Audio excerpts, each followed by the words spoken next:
नमस्कार बच्चों, कैसे हैं आप सब। आशा करती हूँ आप सभी अच्छे होंगे, स्वस्थ होंगे, खुश होंगे और अपनी पढ़ाई भी अच्छे से कर रहे होंगे। तो जैसा कि आप सभी जानते हैं, मैं हूँ आपकी हिंदी की अध्यापिका और मैं स्वागत करती हूँ आप सभी का आईसीटी वर्चुअल क्लासरूम में। और आज हम यहाँ पर एकत्रित हुए हैं पढ़ने के लिए क्लास 9 की हिंदी। क्लास 9 की हिंदी में हम पढ़ रहे थे वाच्य, और वाच्य लगभग टॉपिक जो है वो हमारा कंप्लीट हो चुका था। यानी कि वाच्य में वाच्य की परिभाषा से लेकर वाच्य के भेदों से लेकर वाच्य परिवर्तन से लेकर सारे जो टॉपिक्स हैं वाच्य संबंधित वो हमने क्लियर कर लिए थे। अब हमारा वाच्य से जुड़ा हुआ लास्ट टॉपिक शेष है, जो है वाच्य का हिंदी भाषा में प्रयोग। कैसे हम वाच्यों को हिंदी भाषा में प्रयोग करते हैं। तो देखिए, एक बार फटाफट रिवाइज कर लेते हैं चीजें कि क्या क्या हमने पढ़ी है अपने इस टॉपिक में। तो यहाँ पर सबसे पहले हमने वाच्य की परिभाषा पढ़ी है कि वाच्य किसे कहते हैं। तो वाच्य की परिभाषा में हमने यहाँ पर पढ़ा कि वाच्य का अर्थ है बोलने का विषय, अतः क्रिया के जिस रूप से यह पता चले कि मुख्य क्रिया का मुख्य विषय कर्ता, कर्म या भाव में से या कौन है, तो उसे वाच्य कहते हैं। ठीक है, कर्ता है या कर्म है या भाव है। और उसी के आधार पर तीन भेद भी बताए, कृतवाच्य, कर्मवाच्य और भाववाच्य। कृतवाच्य साफ पता चल रहा है कि जहां पर वाक्य में काम करने वाले व्यक्ति, यानी कि कृतवाच्य, यानी कि जहां पर वाक्य में बोलने का विषय जो है वो कर्ता हो। ठीक है, वाक्य में बोलने का विषय क्या हो, कर्ता हो, उसे कृतवाच्य कहेंगे। जैसे यहाँ पर कहा, जब क्रिया का रूप कर्ता के अनुसार होता है, क्रिया का रूप भी आपका क्या होगा, कर्ता के अनुसार होगा। ठीक है, तो इस तरह से हमने यहाँ पर एग्जाम्पल आपको बताए थे और काफी सारे एग्जाम्पल मैंने खुद से भी आपको लिखवाए थे। उसके बाद दूसरा था हमारा कर्मवाच्य। तो कर्मवाच्य में यहाँ पर पता चल रहा है साफ साफ कि जो आपका वाक्य है उसमें बोलने का विषय कर्ता है, यानी कि कर्ता ना होकर कर्म है। ठीक है, यहाँ पर क्रिया के लिंग वचन जो है वो कर्ता के अनुसार ना होकर कर्म के अनुसार होते हैं, इसीलिए इसको कर्मवाच्य कहा। एग्जाम्पल देख सकते हैं, किसान से हल चलाया जाता है, किसान से हल चलाया जाता है। ठीक है, यहाँ पर आपका कर्म हल है। ठीक है, यहाँ पर किसान से आपको कोई लेना देना नहीं है। तो हल चलाया जाता है, क्रिया इसके आधार पर यानी कि आपके कर्म के आधार पर है। बच्चों से फुटबॉल खेला जाता है। ठीक है, बच्चों से फुटबॉल। तो इसके लिए मैंने आपको बहुत सारी चीजें बताई थी कि कैसे आप पहचान करेंगे, क्या पहचान करेंगे कि ये कर्मवाच्य है, ये कृतवाच्य है या ये भाववाच्य है। तो देखिए, पहचान के लिए जो आपका कर्मवाच्य की पहचान है, उसके लिए क्या करना है आपको, उसके लिए आपको देखना है कि जो कर्ता है यानी कि काम करने वाला व्यक्ति जो है, उसके बाद आपको जस्ट आपने से, द्वारा या के द्वारा अगर लगा हुआ देखना है तो वो आपका कर्मवाच्य है। अभी आगे इसको क्लियर करते हैं। भाववाच्य में हमने पढ़ा था, देखिए यहाँ पर भाववाच्य यानी कि यहाँ पर जो क्रिया है ना तो आपके कर्ता के आधार पर है ना कर्म के आधार पर है, यहाँ पर क्रिया भाव के आधार पर है। जैसे नानी से चला नहीं जाता, रागिनी के दादाजी से पढ़ा नहीं जाता। ठीक है, तो यहाँ पर जो क्रिया है ना तो कर्ता के आधार पर है ना कर्म के आधार पर।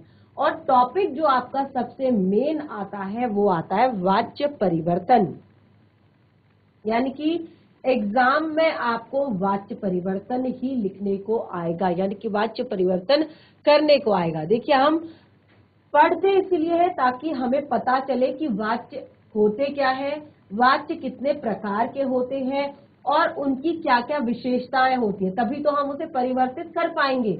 तो वाच्य परिवर्तन, तो इसमें भी मैंने आपको बहुत सारी चीजें यहाँ पर करवाई है वाच्य परिवर्तन में। जैसे हमने कहा कि कृतवाच्य से कर्मवाच्य बनाना, तो इसमें मैंने काफी सारे एग्जाम्पल आपको लिखवाए हैं। उसके बाद कृतवाच्य से भाववाच्य बनाना, तो इसमें भी काफी सारे एग्जाम्पल हैं और दोनों की अलग अलग विशेषताएं हैं। कृतवाच्य से कर्मवाच्य बनाने में अलग चीजों का आपने ध्यान रखना है। जैसे सबसे पहले यहाँ पर मैंने आपको बताया था, काफी सारी चीजें थी, जैसे सबसे पहले से द्वारा या के द्वारा का प्रयोग। उसके बाद आ या जोड़ दिया जाता है क्रिया में, ठीक है। और तीसरा था आपका जो सबसे मेन पॉइंट था, तीसरा आपका था कि इसमें क्या होता है, क्रिया हमेशा जो है कर्ता के अनुसार होती है। तो वो कृतवाच्य होता है, तो अगर उसको कर्म वाच्य में बदल रहे तो क्रिया हमेशा कर्म के अनुसार हो जाएगी। यानी कि जो भी क्रिया होगी उसका लिंग, वचन, पुरुष सब कर्म के अनुसार हो जाएगा। ये 3 पॉइंट वहां पर बताए थे। फिर भाववाच्य में हमने दूसरी चीजें पढ़ी थी। भाववाच्य में हमने क्या पढ़ा था कि यहाँ पर सेम चीजें थी कि से जोड़ दिया जाता है, ठीक है। क्रिया का प्रयोग हमेशा एक वचन और अन्य पुरुष में होता है, पुल्लिंग। ध्यान दीजिएगा, क्रिया का प्रयोग पुल्लिंग, एक वचन और हमेशा अन्य पुरुष में होता है। जैसे हिरण दौड़ता है तो हिरण से दौड़ा जाता है, ठीक है। पक्षी रात को सोते हैं तो पक्षियों से रात को सोया जाता है, ठीक है। ये सारी चीजें यहाँ पर थी। और आपको भाववाच्य का एक जो सबसे मेन पॉइंट बताया था कि ज्यादातर वाक्य नकारात्मक होते हैं। यहाँ पर नहीं है, लेकिन मैंने कुछ और एग्जाम्पल जो आपको बताए हैं उनमें है नकारात्मक, ठीक है। यानी कि नहीं का प्रयोग वहां पर ज्यादा होता है। तो इस तरह से हमने वाच्य परिवर्तन भी सीखा था। और वाच्य परिवर्तन के बाद वाच्यों की पहचान, जो सबसे मेन पॉइंट था कि वाच्यों की पहचान कैसे करेंगे, तो ये मैंने आपको यहाँ पर टॉपिक क्लियर करवाया था कि कैसे वाच्यों की पहचान करेंगे। तो कर्ता बिना विभक्ति के होता है। पहली बात, कर्म जो आपका कृत वाच्य होता है, कर्ता बिना विभक्ति के। जैसे आप देख सकते हैं करीम के बाद ना तो से, ना तो ने, ना तो से, ना में, ना पर आदि का प्रयोग किया है। ये सब क्या है, ये सब क्या है, का, के, रा, रे, ठीक है। ये क्या है, ये सब विभक्तियां हैं। ने, से, में, पर आदि के, रा, रे, री, ठीक है। ये क्या है, विभक्तियां हैं, ठीक है। तो यहां पर हमने कहा कि कर्ता के बाद विभक्ति का प्रयोग नहीं होता है। करीम पतंग उड़ा रहा है, ठीक है। तो मैंने यहाँ पर अलग दूसरा एग्जाम्पल भी आपको दिया है एक, और आपको ये एग्जाम्पल भी मैं दे रही हूँ। और उसके बाद हमने दूसरा पढ़ा था कर्मवाच्य को कैसे पहचानेंगे। तो कर्मवाच्य में तो मैंने आपको बहुत सारी चीजें इस तरह की करा दी कि अब आपको क्लियर हो गया होगा कर्मवाच्य। अगला है भाववाच्य की पहचान। भाववाच्य की पहचान भी बहुत ही ज्यादा सरल है। इसमें जैसे हमने यहाँ पर आपको बताया था कि कर्ता के साथ से या के द्वारा जोड़ा जाता है। क्रिया हमेशा ज्यादातर अकर्मक होती है और एक वचन पुल्लिंग और अन्य पुरुष में होती है, ठीक है। ये आपको बताया था। और उसके बाद जो हम मेन पढ़ते हैं, जो आज हमारा जो टॉपिक है वो है हिंदी में वाच्यों का प्रयोग।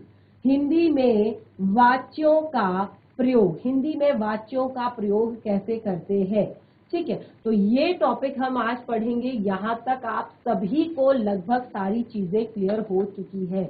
आपने नोट डाउन भी कर रखी है, अपनी कॉपी में लिखी भी है।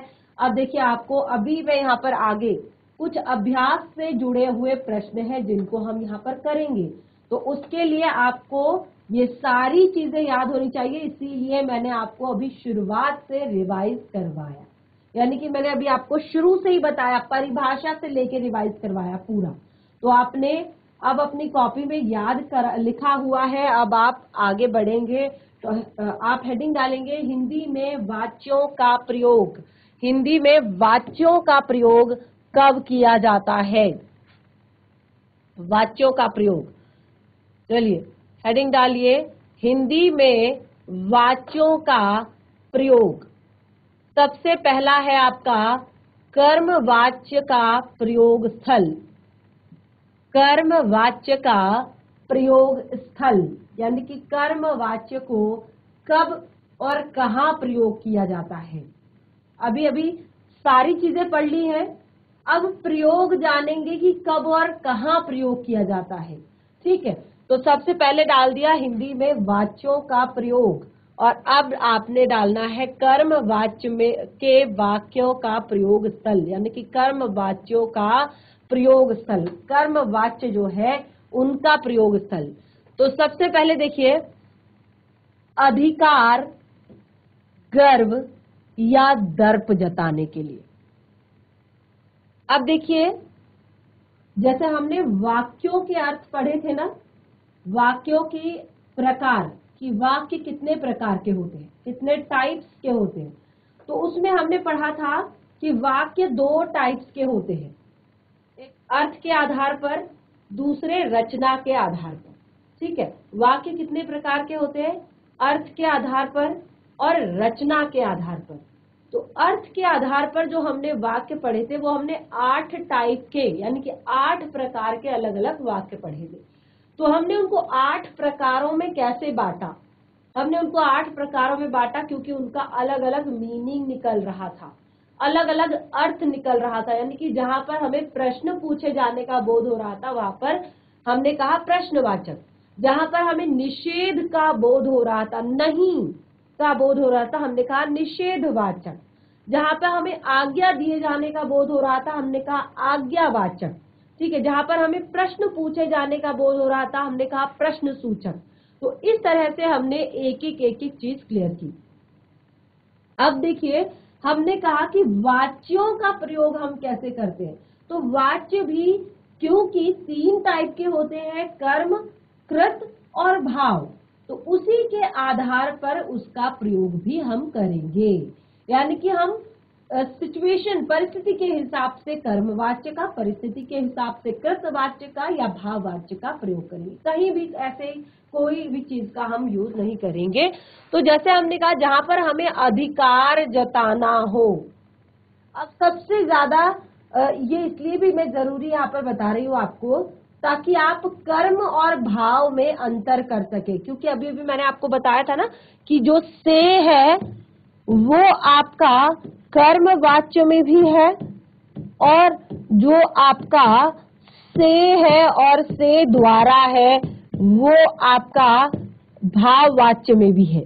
ठीक है, ये दोनों क्या है, कर्म में भी है और भाव वाच्य में भी है। तो कई बार बच्चे जो है इससे बहुत ज्यादा कंफ्यूज हो जाते हैं कि ये कर्म वाच्य है या भाव वाच्य है। ठीक है, टॉपिक ये बहुत ज्यादा टफ नहीं है, लेकिन क्या होता है कि जब एग्जाम में आता है, तो एग्जाम में जब आता है उस टाइम पे बच्चों को सही सही जानकारी नहीं होती और जिस कारण वो क्या करते हैं, गलत कर देते हैं, जिस कारण से वो पहचान नहीं पाते, यानी कि उनको एक तरह से उनका बेस क्लियर नहीं होता है, तो वो समझ नहीं पाते। तो ये 2 चीजों के लिए मैंने आपको बताया कि ये दोनों ही आपके कर्म वाच्य में भी होते हैं और भाव वाच्य में भी होते हैं।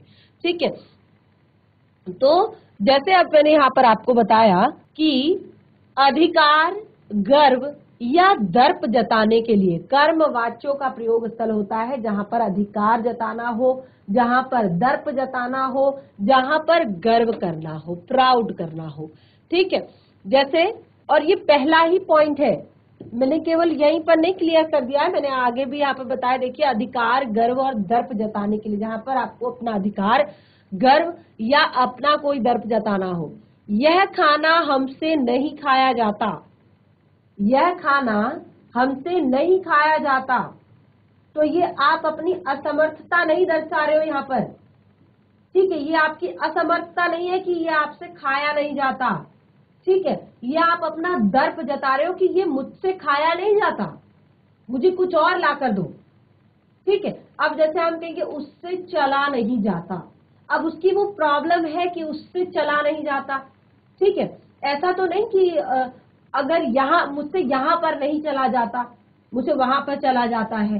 ठीक है, तो ये है कि यह खाना हमसे खाया नहीं जाता, यानी कि ये अब तुम्हारी खुद की वो एक तरह से अपने दर्प को जता रहा है कि ये खाना मुझसे नहीं खाया जाता।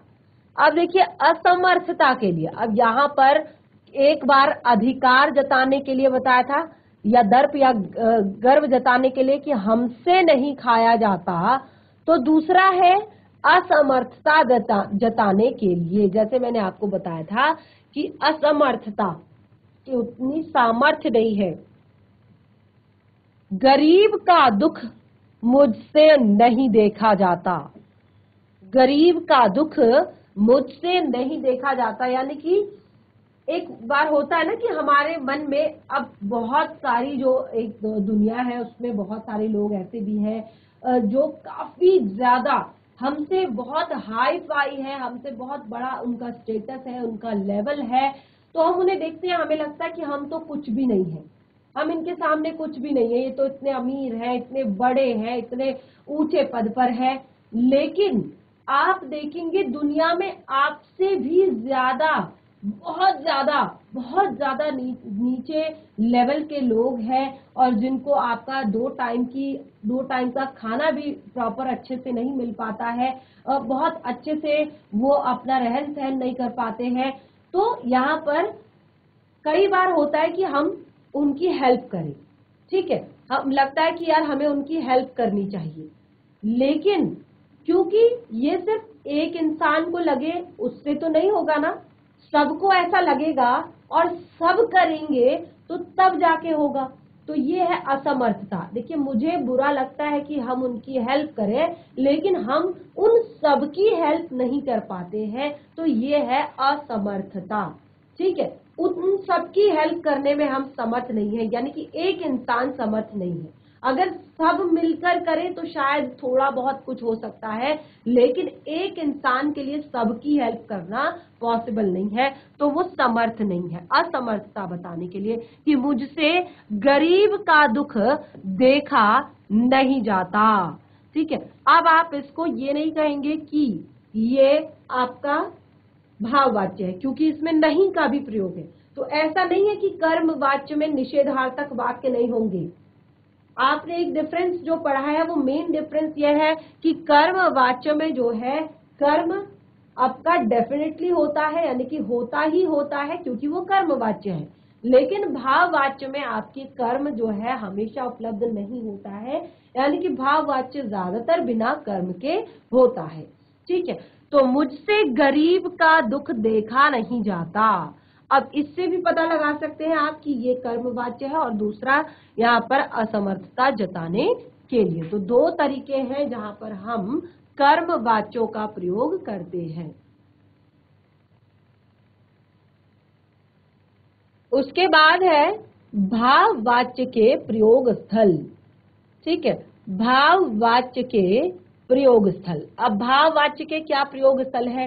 भाववाच्य, तो जहां पर पहला जो पॉइंट है, देखिए ये सेम है कर्मवाच्य में भी, विवशता असमर्थता व्यक्त करने के लिए एक ऐसे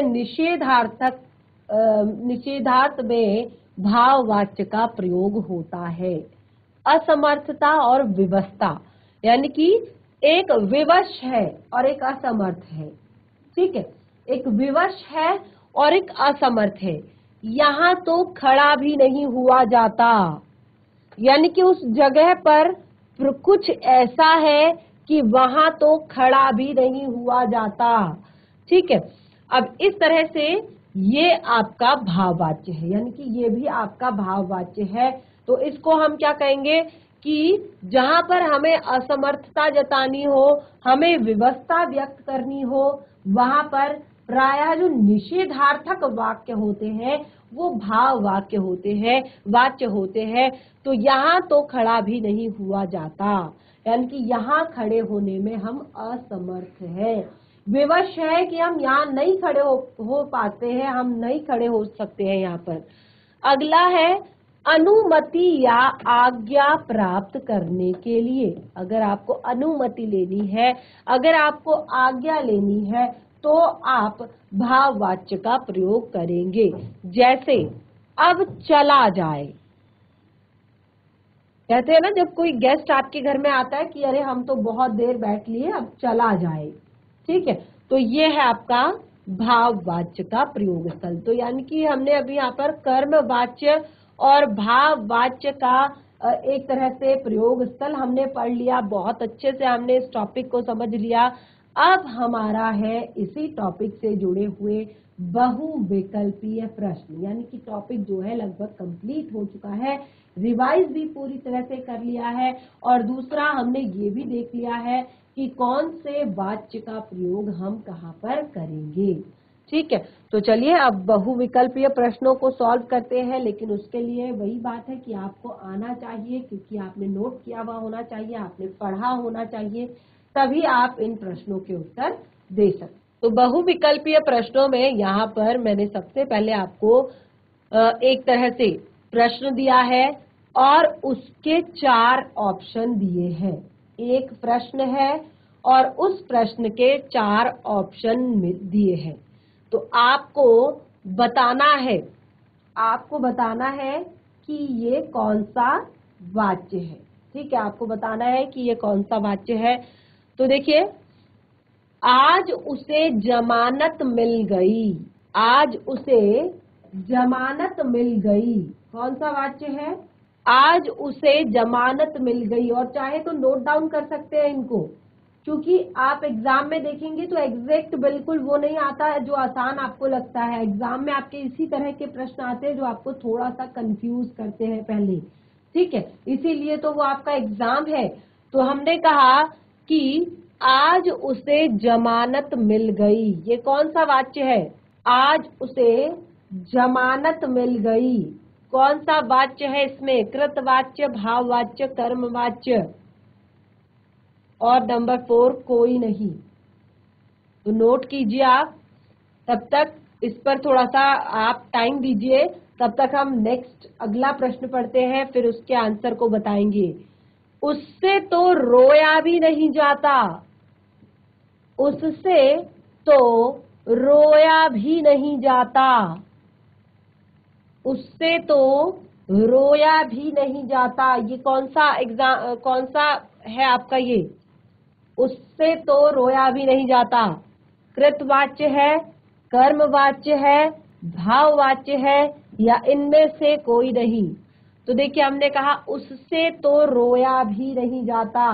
जो यहाँ पर शब्द दिया गया है, उससे तो रोया भी नहीं जाता। अभी अभी मैंने आपको बताया था उससे, यानी कि कर्ता के बाद सीधे से लगाया गया है, और तो रोया भी नहीं जाता, रोया भी नहीं जाता तो निषेधार्थक है। और साथ ही यहाँ पर तो आप चाहें तो इन्हें नोट डाउन कर सकते हैं, और जिन बच्चों ने नोट किया है, अभी मैं आंसर नहीं बताऊंगी, आप इन्हें नोट डाउन कीजिए और खुद से घर से आंसर लिख के लाएंगे। फटाफट नोट डाउन करेंगे, नोट डाउन कर सकते हैं जितना भी लिखा हुआ है। आप उसको देखिए, ऑप्शन यहाँ पर केवल 3 ही हो सकते हैं, तो ऑप्शन आपको उतारने की जरूरत नहीं है, केवल प्रश्न उतारिए।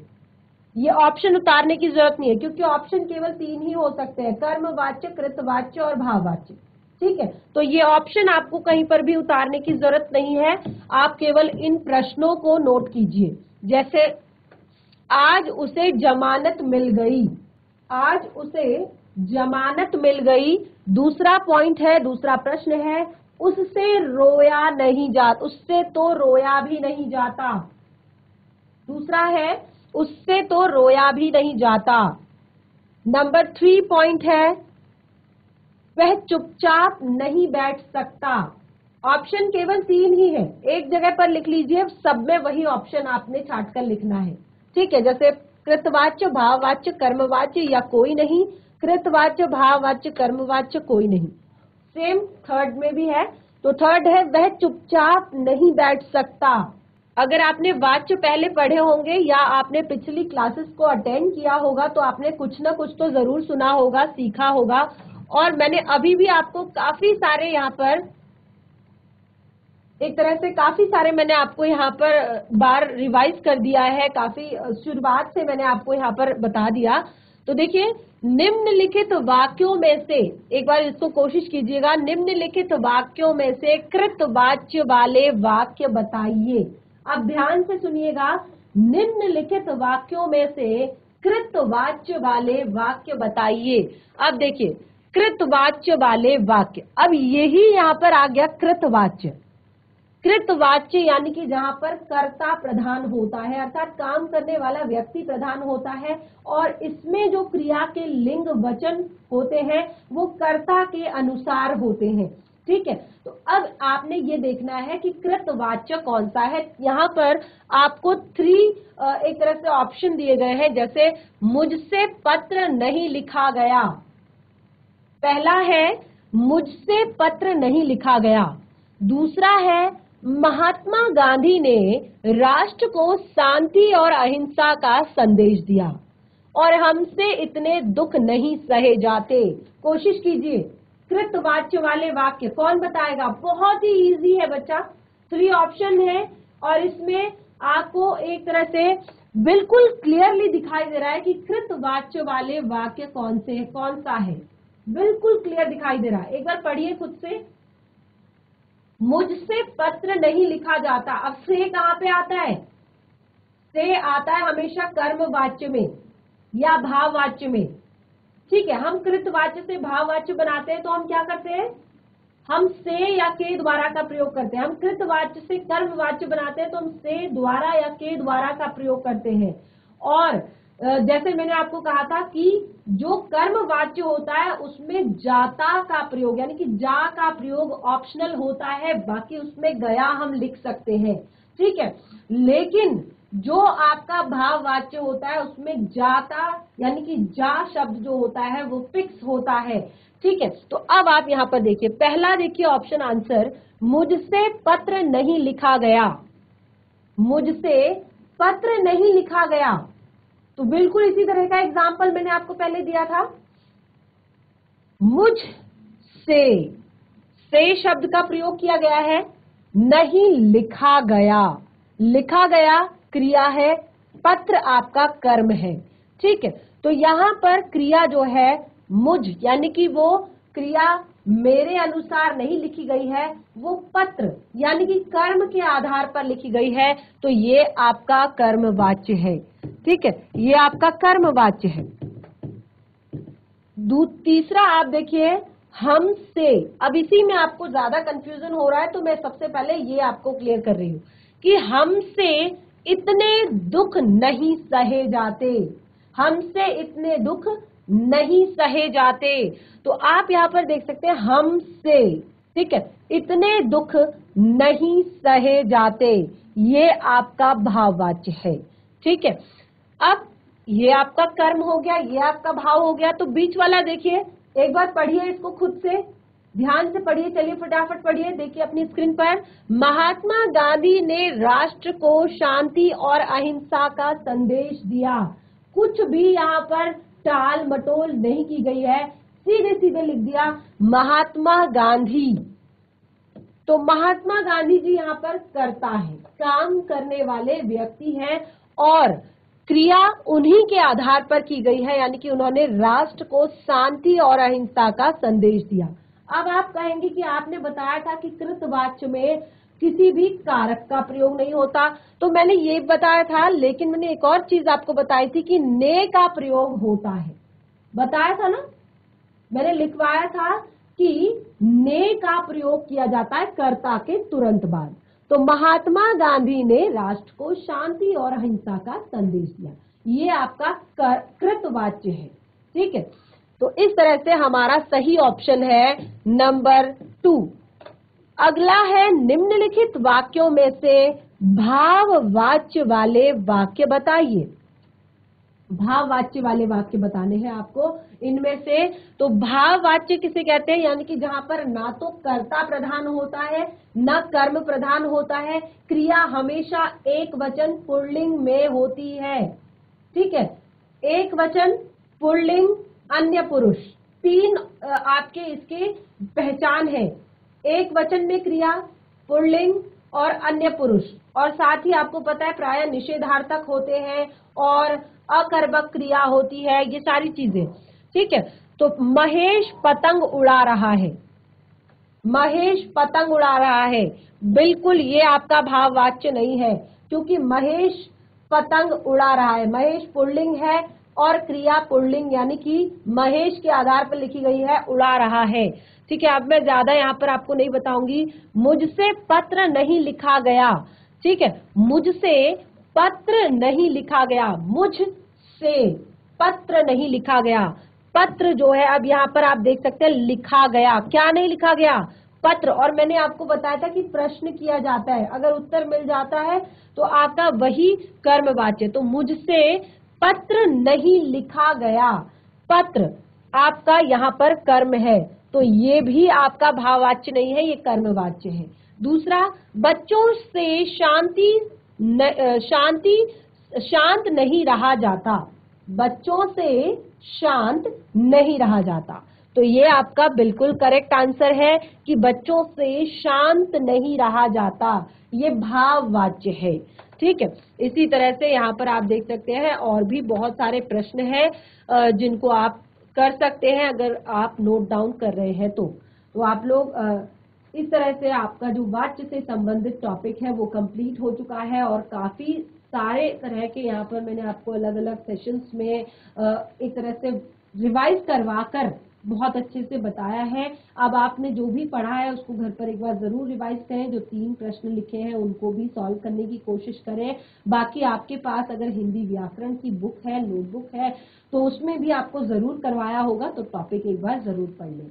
और इस तरह से वाच्य से संबंधित हमारा ये टॉपिक और साथ ही आज का हमारा ये सेशन दोनों ही हमारे समाप्त होते हैं। हम मिलेंगे अपने नेक्स्ट सेशन में एक नए पाठ के साथ, तब तक के लिए धन्यवाद। आपका दिन शुभ हो।